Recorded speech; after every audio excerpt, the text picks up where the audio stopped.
So I guess the next step is try to think of like just the average person you see at like the gas station, the coffee shop, like just the average, like you don't know them. And I cannot tell you how many people I've talked to randomly where I just went up and started a dialogue with just random people, as one does, about their most curiously held beliefs, you know? You just randomly go up to them and be like, hey, how's it going?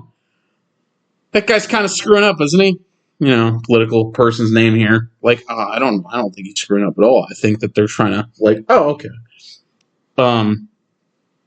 But those are the kind of people this episode is kind of for, right? Yeah.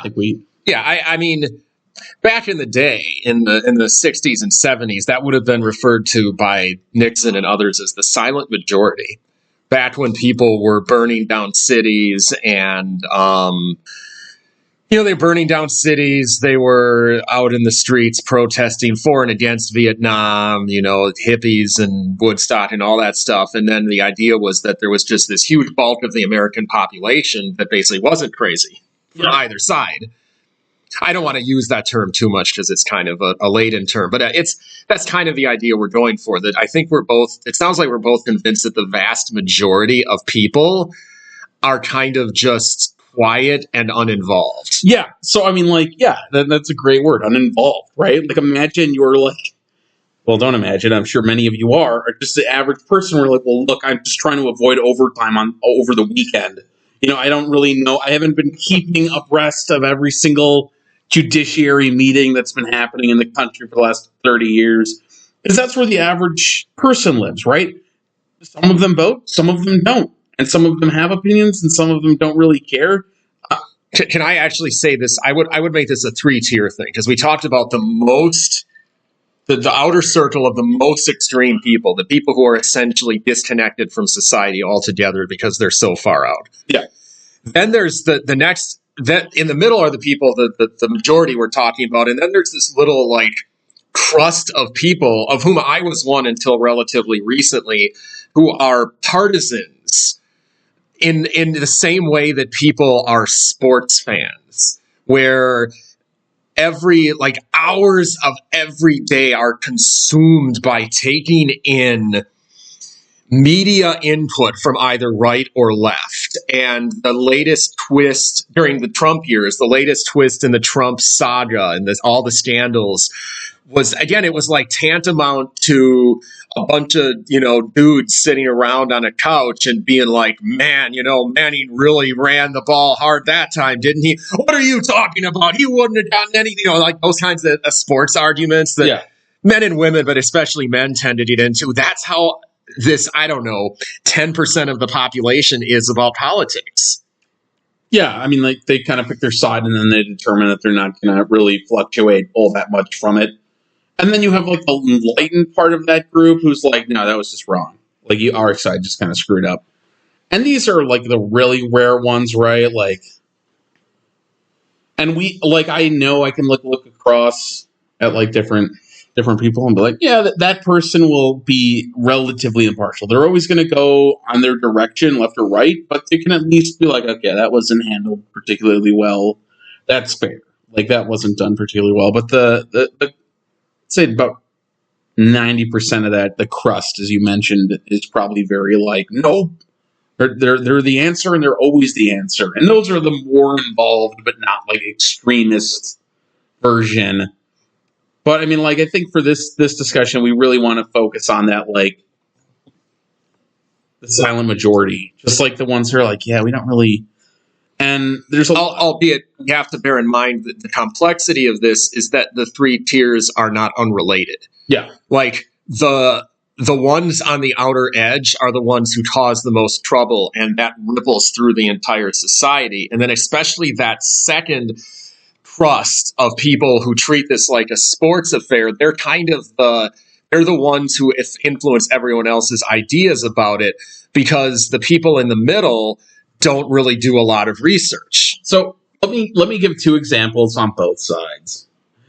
There is for the Republicans, you guys have that crust is like, oh, it wasn't even you have January 6th, right? And so then there were the people that went to January 6th to the insurrection, and the ultra extremists. right. And then, so those are your ultra extremists. And then the crust would say, well, it wasn't even that bad.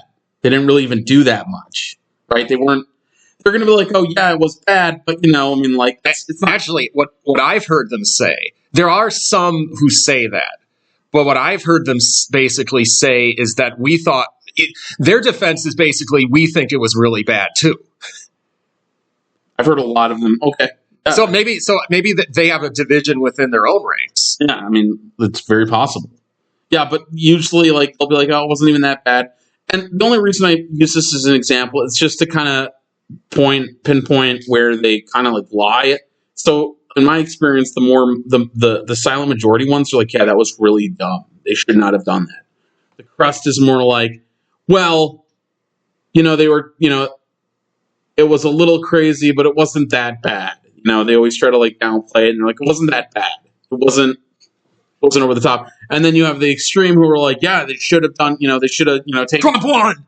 Yeah, they should have taken corridor B or whatever, and instead of corridor A or whatever. They're trying to, they're completely defending it. And I'm not endorsing that, by the way. That's just what they say. They say Trump won. And on the left, you have people that let's say, you've got basically mobs, right? I think we can.